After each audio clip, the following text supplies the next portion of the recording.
Hello everyone, thanks for joining me. So today I'm going to share what I'm calling my faux box card. It's a really simple idea, but you can really create a fantastic wow card with this design. So it's a lovely 3D card. It does just squish to the side like so and folds completely flat, and it's been designed to so that the measurements when folded flat go in a standard card size envelope. So it's lovely in 3D. As you can see, I've used the Autumn Blossoms card kit. The link for that is in the description below. And yeah, so it's a faux box card, and then it stands up with a little mechanism like so. You can see the top of the card there and see how simple this design is. And on the back, instead of putting a sentiment on the front, I've used two of our sentiment cards here and made a little pocket, which I just think is a little bit different. It's all created from one A4 sheet with some clever scoring and folding. So let's get on with the tutorial. Okay, so I'm using UK size A4 cardstock.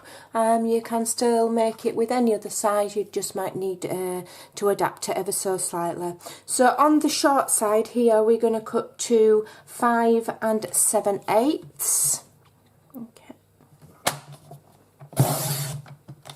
Save this bit, then turn it on the long side and cut to 7 5/8. So that's just one notch after 7 1/2.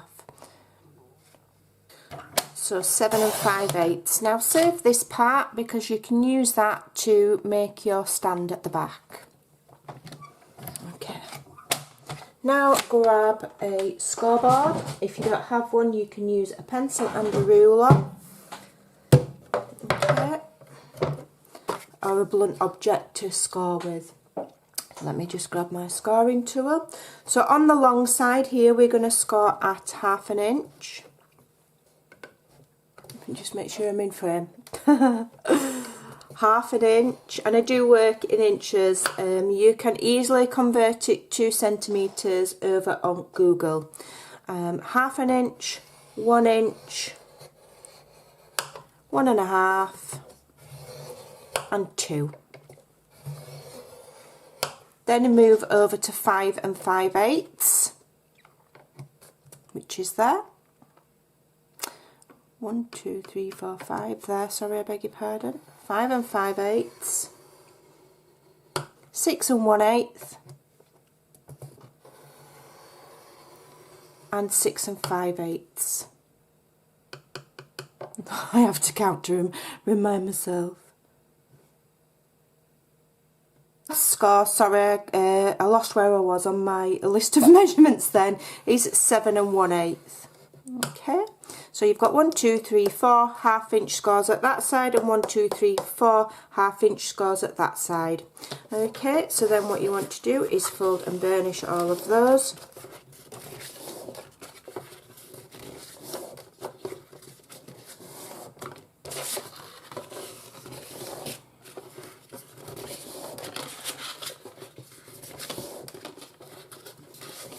Okay, give them a really good squeeze so that it will fold flat when you're ready for mailing.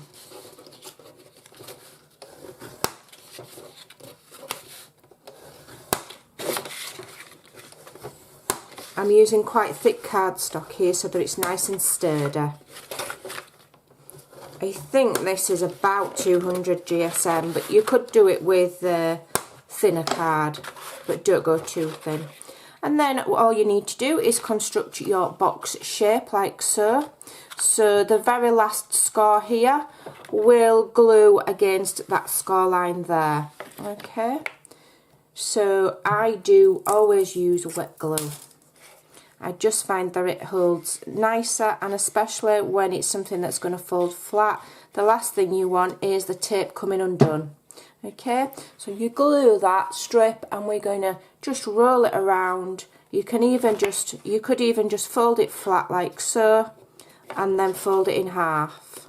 Okay, and it will, my card's quite thick. If you fold it in half like so So you've just got 2 of those score lines facing you, then that final one will be gluing down to your base. Okay. And then it will pop up like so. And then you just do the same on the other side. I'm not going to show all of the decoration because you may want to decorate yours in a different way to mine.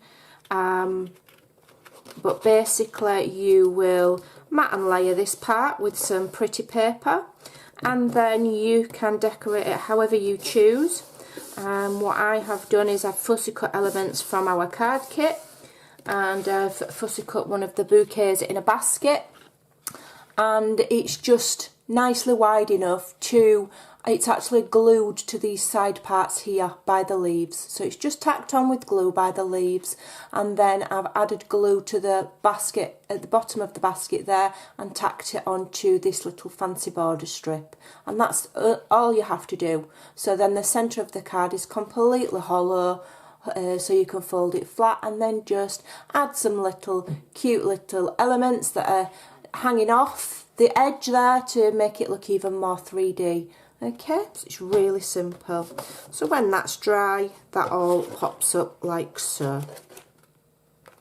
Alright, so then for the part to hold it on, so this needs cutting down to 3 5/8. So I'll just grab my trimmer, because that is the width of our card when it's stood up. So 3 5/8. 3 and 1, 2, 3, 4, 5/8.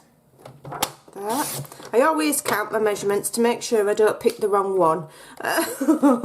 And then all you need to do is just score it on one side at 1 inch. Doesn't have to be the same length as your whole entire card, it doesn't matter. Okay, score it at 1 inch, fold it over, and then simply glue this on the back of your card.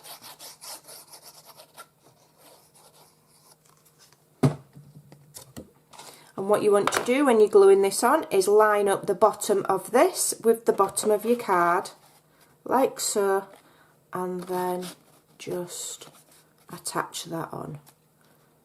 So instead of lining it up at the top, you're lining it up with the bottom. Okay.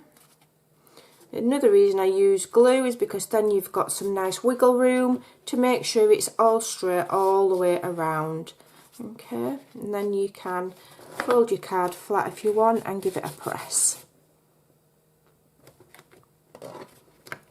Okay, now as I say, I added a pocket on the bottom of mine to put my sentiments. I'm not going to show you how to decorate the whole card because you might want to do it yourself, but you do have a strip that you've trimmed off here, and that you can use for your finishing strips top and bottom.